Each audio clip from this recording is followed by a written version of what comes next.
Andy, I want to talk about citations. You know, it's an interesting topic. What do you have on your mind? Well, I think that what I'm seeing a lot of is citations surrounding adult family home failing to ensure that meds were available in the facility. And I think the problem that we have is we tend to want to take it out on you. Well, we're good people to take it out on. However, here's what I have to tell you. We got to make sure that we stay focused on our WACs. The WACs say that all medications need to be in the facility. And if there is a problem with medications being in the facility, we need to make sure that we document it properly and try to figure out exactly the reason why.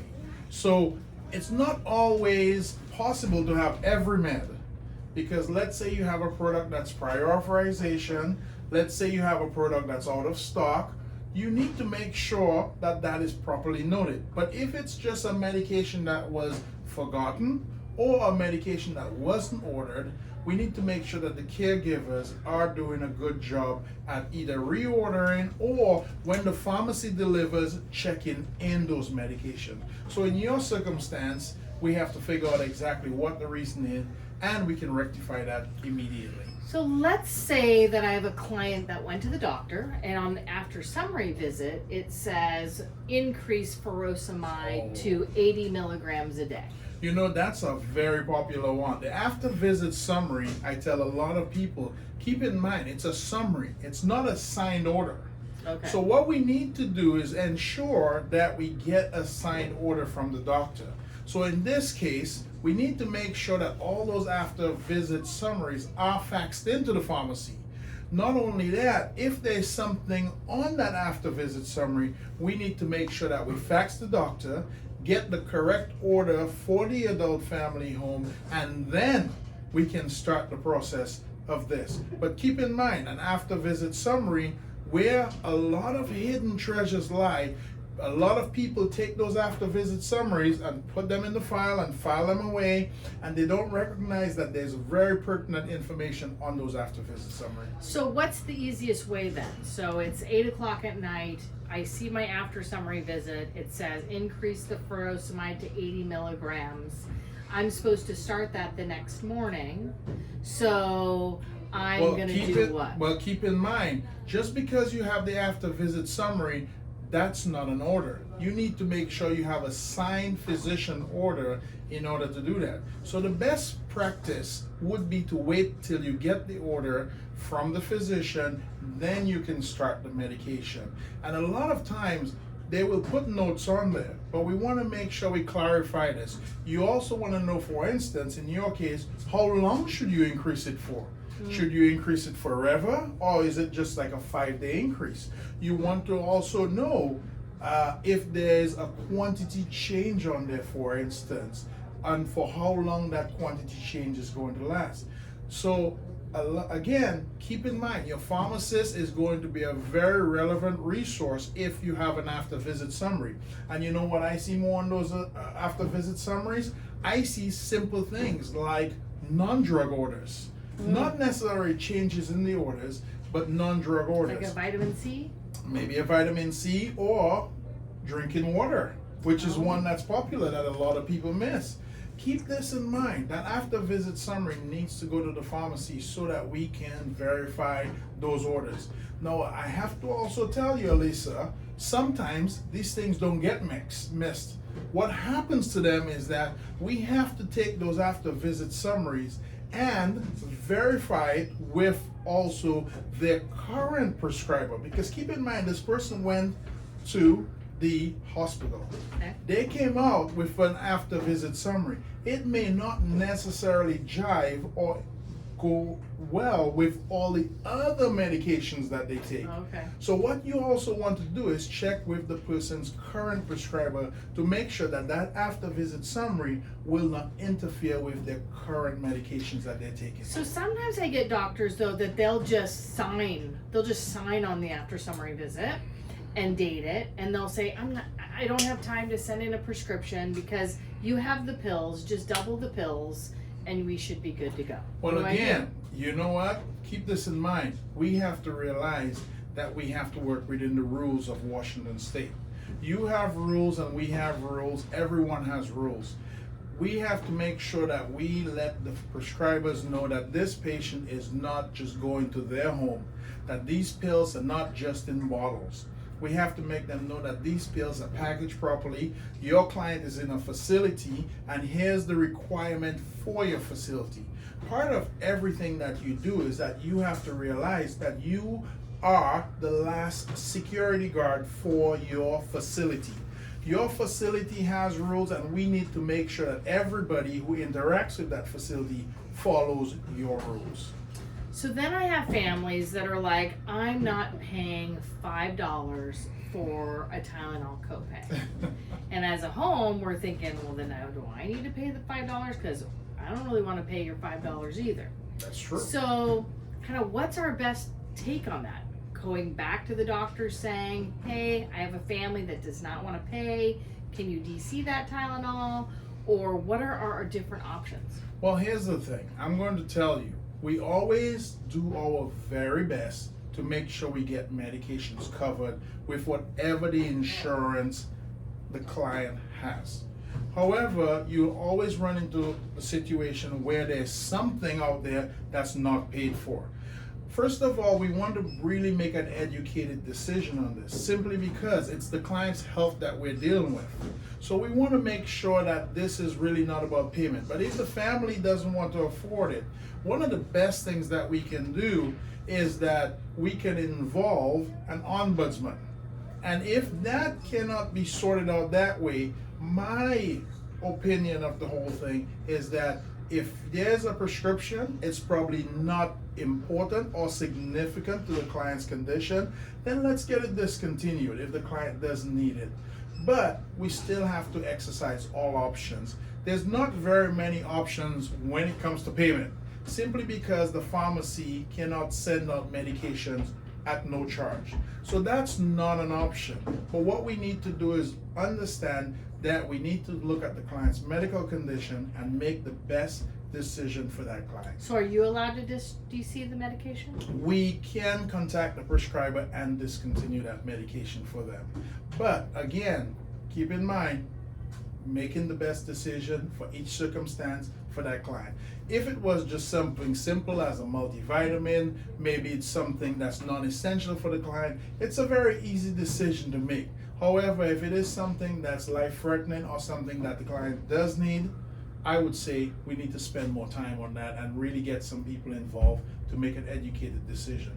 Remember, what we are caregivers. We really want to make sure that we enhance the client's condition. We do not want to take in a client and possibly lose that client or have that client have a significant negative change in their health care. So it sounds like if I get a resident and I get all the medications and there's medications that are missing, I can directly call into the pharmacy and ask the reason. Is it family didn't pay for it? Is it under pre-authorization? What are the issues that I didn't get delivery of that medication? You can definitely ask, and not only that, a lot of times we always make the best attempt to fax you or notify you at your facility. So then at that point, then I could then let the doctor know, hey, I'm not able to give these medications.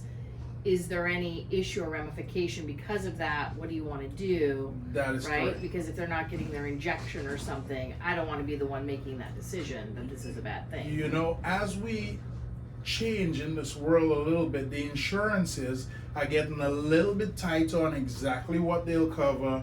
The insurances obviously are literally tightening up on the medications that we can dispense.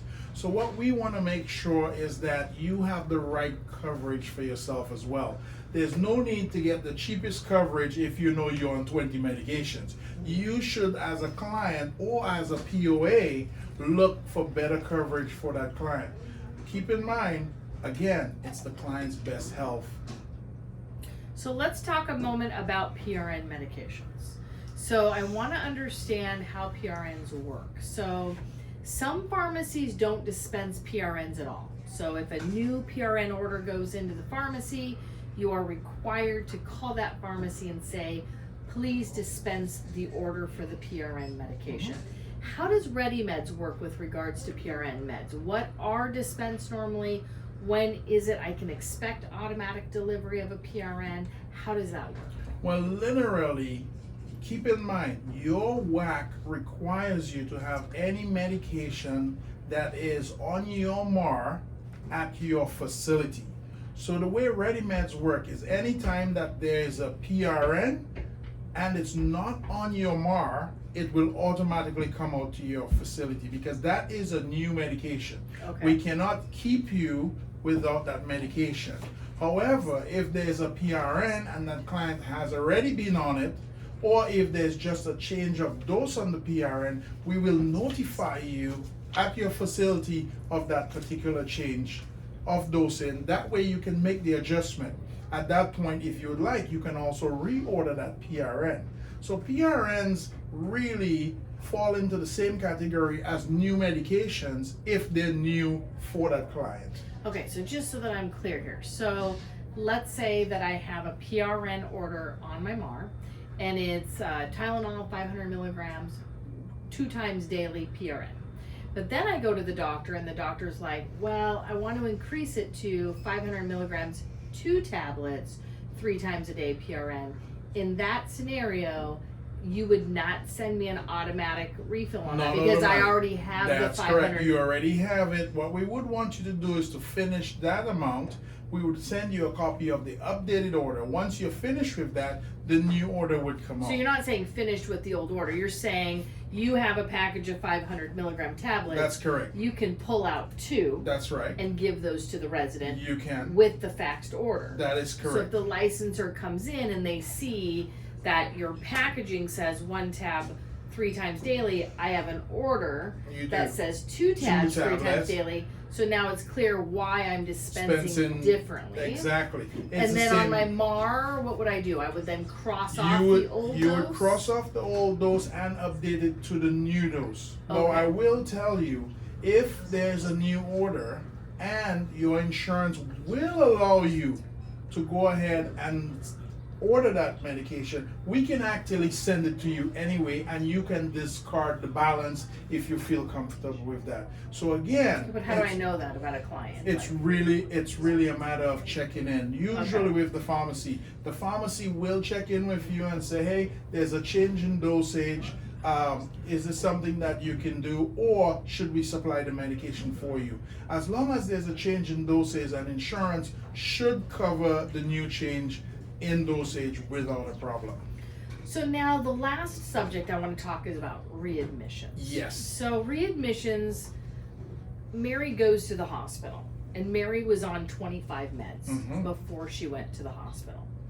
When Mary discharges from the hospital, they discharge her only with 1 prescription. So I believe that I'm supposed to DC the other 24 meds, and That's I'm true. supposed to just go to 1 medication. But then the hospital tells me, no, our hospital, we just look at the new stuff and we assume you're gonna keep going with the old stuff. So how do I clear that up? Well, it's a frequent disconnect. And again, here it is, that there are rules in your facility and the hospital does its own little rules, so there's a disconnect. What we want to make sure on that is that we get that after visit summary. That after visit summary should have any new medications, any changes, or any discontinuations listed very clearly on there. What a lot of people think versus what actually happens, we want to make sure that we're absolutely clear on what should happen. So very frequently, hospitals will not rewrite all the prescriptions. They will leave those to the attending physician of the client. Okay. However, they will write a new prescription, usually for about 15 to 30 days, till that client can follow up with their primary physician and go from there. So that after visit summary helps us reconcile those medications for you for that. So that's why it's very important. Don't just take the prescription or have the family give you the prescription. Make sure they give you the entire after visit summary and discharge notes with that prescription. Okay, so when somebody's readmitting to my facility, I should ask then the social worker for discharge notes and after summary Well, visits? guess what, Alyssa? I'm going to tell you, it's not just on my side. It's important on your side too. What if that client came in and they now have a new chronic condition that you need to update your negotiated care plan with? Or what if that client has a condition that you, as an adult family home, may be able to update the negotiated care plan and get paid more for taking care of that client? Keep in mind, anytime you have a significant change in a client's condition, you need to now readdress that client and make sure that everything that you have is suited. You don't just want to take back that client. You want to make sure that you're able to care for that client and you're getting compensated correctly to care for that client. But again, you also want to make sure that the pharmacy has that information. So your readmission team, I can either call them on the phone Same tree. team number as 2, the new right? admit team. Okay. You can get them at number 2. That's Okay, correct. and then let them know, hey, I got Mary, she's gonna be coming back tomorrow or today. That's correct. And then your team will reach out to the hospital too and help me get this rolling. Rolling. But one of the things I also want to add, Elisa, that a lot of people forget is that don't just call us when the client gets readmitted. Also call us when the client is going to the hospital as well. Okay. So what we can actually do is suspend their file. That way we don't end up sending the facility meds and the client is not in the facility. We want to make sure that we suspend that file and we'll hold it until such time we know that that client is coming back into your facility. Okay. Or even better, maybe they're moving to a new facility. So then we can know that, hey, don't send meds to Lisa's facility. There's going to be a new facility that that client might be going to. So again, the readmit team needs to know about that. But again, if you're sending that client to the hospital, it's a good idea to let the pharmacist know about it as well. So that way you can take care of anything that's needed. You got it. Okay, well, thanks for going over these WACs and with me today and talking about some tips and some tricks to make sure these things are smooth. It's all in the interest of safety. We want you to stay safe. We want your clients to have the best experience ever. Again, look up your WACs, talk to your licensors, talk to your nurse delegators for updated Or information. talk to your pharmacist. Oh, Lisa. There we go.